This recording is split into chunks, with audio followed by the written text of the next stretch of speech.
Welcome to Stone Cold Classics, returning to videos. Now we've got a new place to operate. I'm going to start talking about the cars now. I think it's helpful, give you some history, talk about what we've got. So in front of you is a 1968 Daf 55 Coupe, styled by Michelotti. This is a left-hand drive car originating out of the Netherlands, as most of these do, or have done. Or the ones that are left anyway. It's got a fascinating history. So it was owned by a chap who operated a Daf dealership in the Netherlands, and it was taken over by Volvo, and he was unhappy with the way that went. So he retired, took everything, including this Daf, to the south of France, where the car was used sparingly, and then left in a barn for a few years.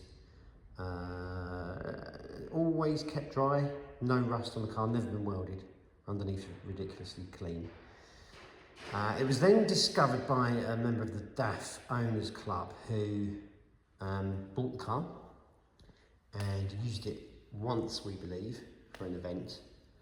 And then it was purchased in 2011 by the chap I bought the car from, who went to the Netherlands, picked the car up, brought it back to the UK and registered it, and then over a period of 10 odd years very carefully recommissioned the car mechanically. So everything has been done.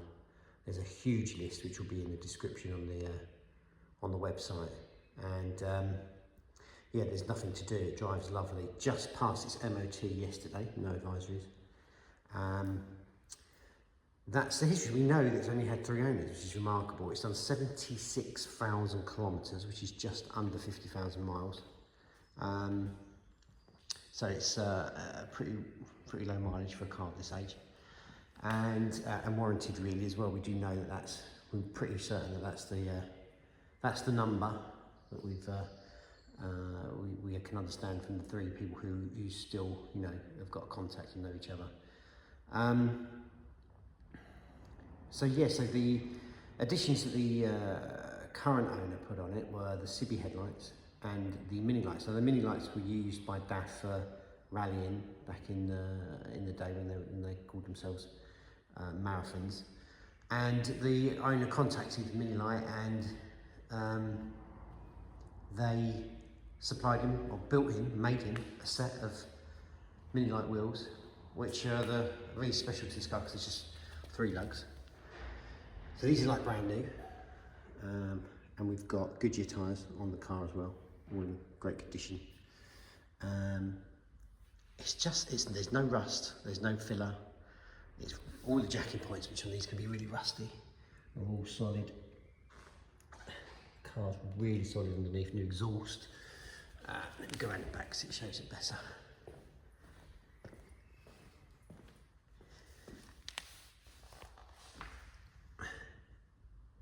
So the car's just in exceptional condition underneath. There's no rust, like I say, never been welded. Let's have a look inside. So it's got these half Alcantara seats, which we are going to assume have been reupholstered at some point because they're just too nice. And I don't think that's how they came new, because the rears are sort of plastic velour. The light's not very good in there. They look dirty, they're not. It's just the reflections. Yeah, so the seats are beautiful. Carpet's good. It's got a little racing steering wheel. And the owners fitted a rev counter in the centre there. You can see the mileometer on 76,000 miles.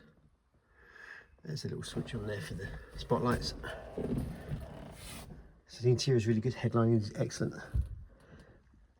The only flaws really in the interior, there's a couple of little cracks in this Formica stuff. And along the back seats, there's just a little bit of cracking along there where the sun's got to it over the years.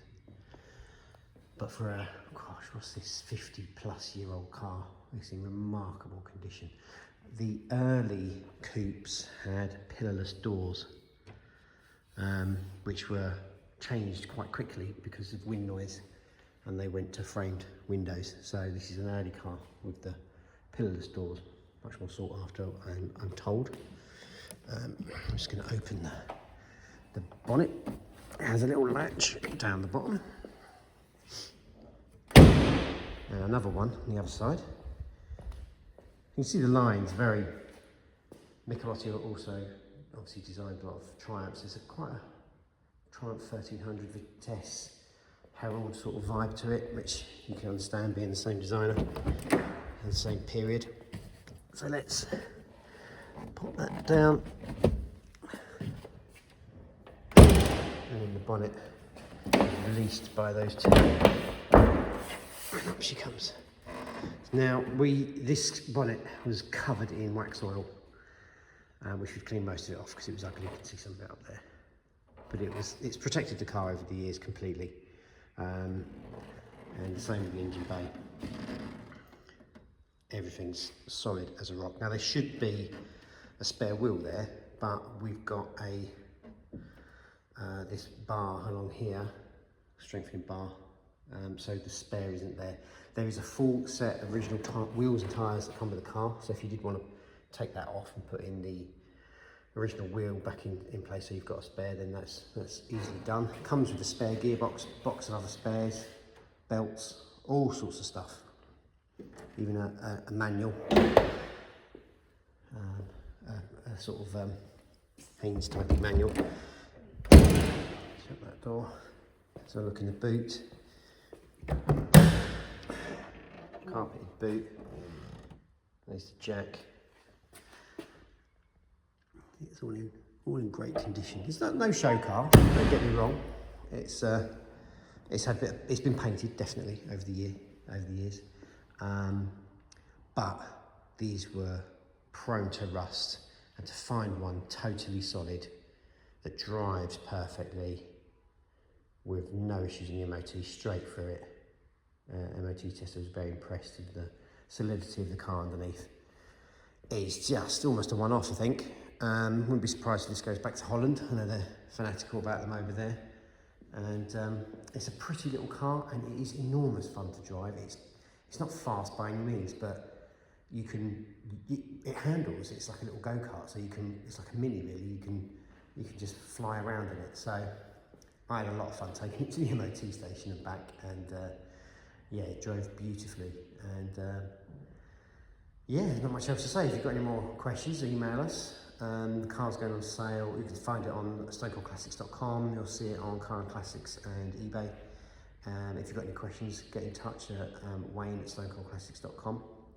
Price is going to be around $7,250.